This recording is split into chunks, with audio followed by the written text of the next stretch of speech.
From being 6th in the world last year to now being 23rd, and just having bad performances at a lot of tournaments and getting out of the first round of the Australian Open, I think it's safe to say Berrettini is in a slump.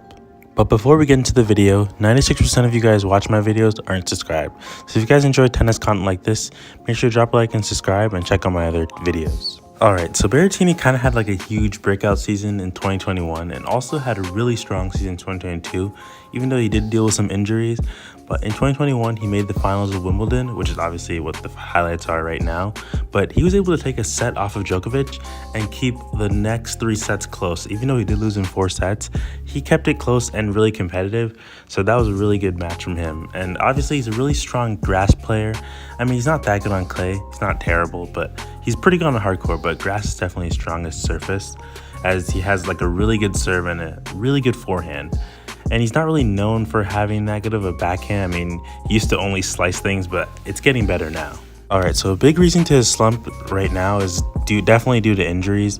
I mean, in 2022, he got, after Indian Wells, he needed hand surgery. Basically, it sidelined him for the entire clay season. And he did come back and play Stuttgart and won it, and also played the Queen's Club Championships. So he won 2 back-to-back grass titles in a row, but he wasn't able to play at Wimbledon due to an injury. But yeah, not being able to play Wimbledon was definitely unfortunate because obviously he was a finalist the year before that, and he's a really good grass player and he's fun to watch. But people were trying to see if he could maybe lift the title. But I'm curious to see how he does this year because so far he has been playing very well. Like obviously he got out of the first round of the Australian Open, got out of the first round of Miami. He just hasn't looked the same. So obviously he was a top 10 player last year. He did reach 6th, but eventually finished at 14th because of the injuries. Later on in the year, he had to withdraw from the Davis Cup. But basically now he's 23rd. And honestly, I thought he was going to really bounce back because he did have a lot of points to defend from Australian Open. I thought he was going to bounce back. And even in my HP predictions video, I thought he was going to finish at 10. And it's not looking so likely. So that wasn't a very good prediction by me. But yeah, to me, it looks like he just like lost a step on the court a little bit. I mean, his movement isn't really the same. And obviously his backhand has always been a weak point, but I don't think it hasn't really held him back before. But now the clay season is coming up, and obviously he's not necessarily a strong clay court player. He did make a clay court final last season, so obviously he's a pretty good player.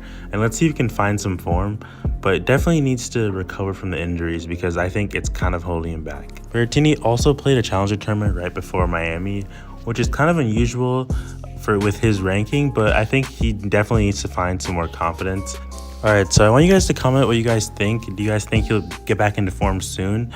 And I'm really curious to see how he does in the grass season because especially the tournaments leading up to Wimbledon, I definitely think he's going to perform well there. And he honestly could be a top contender for Wimbledon and maybe be able to challenge Djokovic because it's been really hard. No one's really beaten Djokovic in Wimbledon in a while, so we'll see if he can do that. But anyways, check out my other videos.